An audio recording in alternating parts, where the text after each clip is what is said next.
বাংলার জমিনে আর আসতে দেওয়া হবে না ক্ষমতা।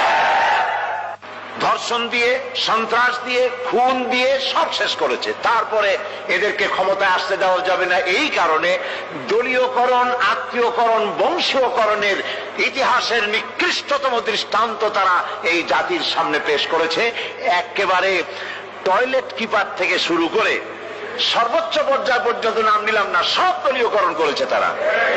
লুটে পুটে, ওই যে সেই কথা আছে, উলট পালট করে দেমা লুটে পুটে খায়, সমস্ত দেশকে লুটে পুটে খেয়ে শেষ করেছে। সেদিন আমি বিজয়নগরে সেই বিএনপি অফিসের সামনে, এই যে কয়েকদিন আগেই সেখানে আলোচনায় বলেছিলাম যে এক লোক আগে এসে আমাকে বলছে, হুজুর এরা তো 5 বছরে খাইয়া খুইয়া সব শেষ করে ফেললো, এরপর আপনারা এসে করবেন কি?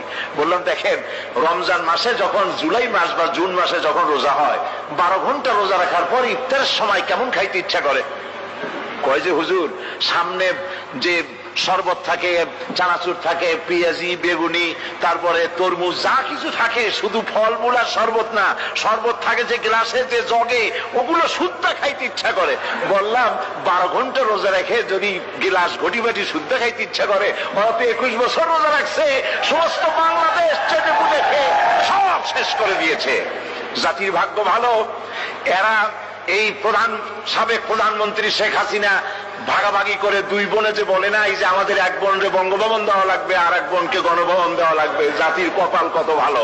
এরা যদি আবার ক্ষমতায় যেতে পারে, গোটা বাংলাদেশের মানচিত্র কুড়ে কুড়ে খেয়ে ফেলে দেবে। এরা হচ্ছে ইসলামের দুশমন, এটা কোরআনের দুশমন, এরা আল্লাহর দুশমন। শেখ মুজিবের চাইতেও নিকৃষ্ট হচ্ছে তার মেয়ে। এক কাফন চোরার গল্প সেদিন আমি বলছিলাম জনসভার ভিতরে। কাফন চোর, এই কাফন চোর মরে যাওয়ার সময় তার ছেলেদের বলল, আমাকে তো কেউ ভালো বলে না, এমন কাজ করবি যাতে আমার থেকে তোদেরকে ভালো বলে। কাফন চোর মরে গেল।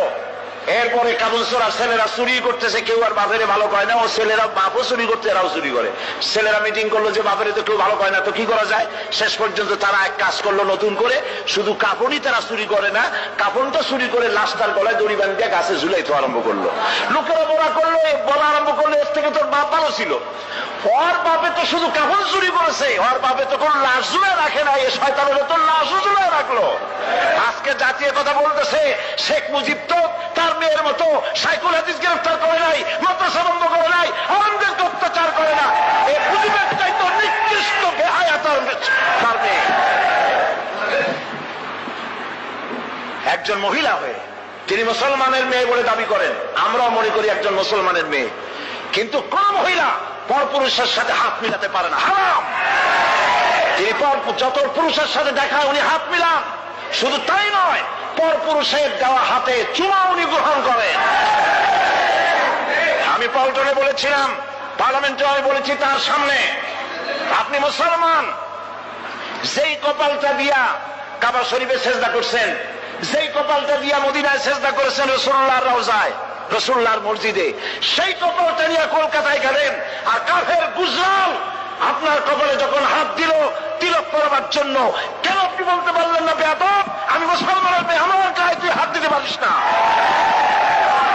সুতরাং কাফেরের হাতের চন্দনের তিলক কপালে পরে পার্লামেন্টে বলেছি, কপালে পরে আপনার ইজ্জত কদ্দুর নষ্ট হয়েছে আমরা জানি না, কিন্তু মুসলমান দেশের প্রধানমন্ত্রী হিসাবে বাংলা 13 কোটি মুসলমানের ইজ্জতকে মাটির সাথে আপনি মিশাই দিয়েছেন।